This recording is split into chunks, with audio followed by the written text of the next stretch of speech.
Hello, everybody. This is what it does every day. The bottom number is the pulse rate. The top is the oxygen level. Yes, the top is the oxygen level. The bottom is the pulse rate. It does this every day. Okay?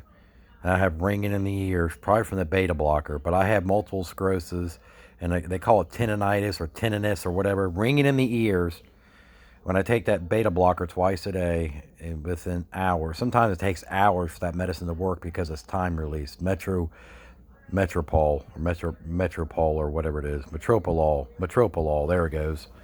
Yeah, ringing in the ears is a side effect, and I was unaware of what was going on, so I had to call the FDA because everybody told me the pharmacist, the cardiologist, the nurses, that does not have ringing in the ears side effects. So I called the Food and Drug Administration. They sent me to a page on their website, and after the trial, people reported ringing in the ears or tinnitus or tinnitus.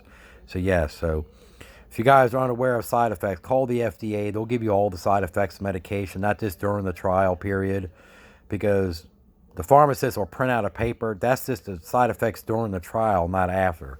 Not after the trial, that medication. See, I didn't know that.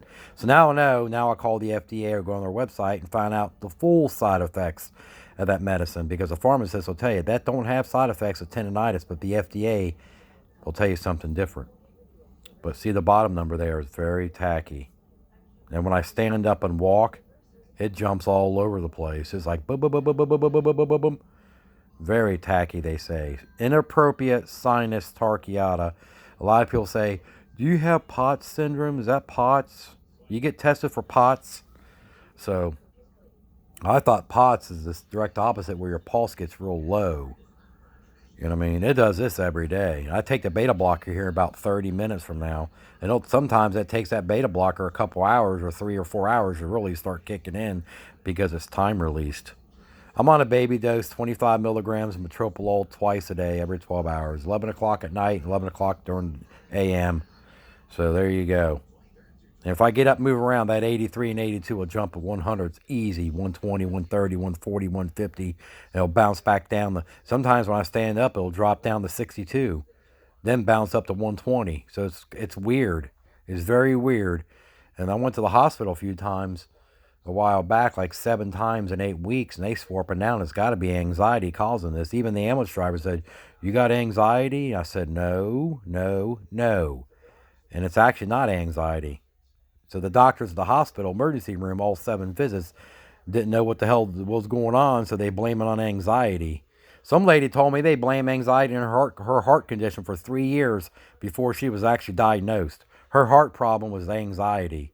I'm like, unbelievable. For 3 years. Unbelievable.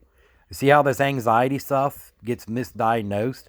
I think that if the doctors don't know nothing, they just say anxiety on the paperwork. Because on my 7 discharge paperwork for 8 weeks, all 7 times, they put in there anxiety problems, anxiety issues, causing heart rate to increase.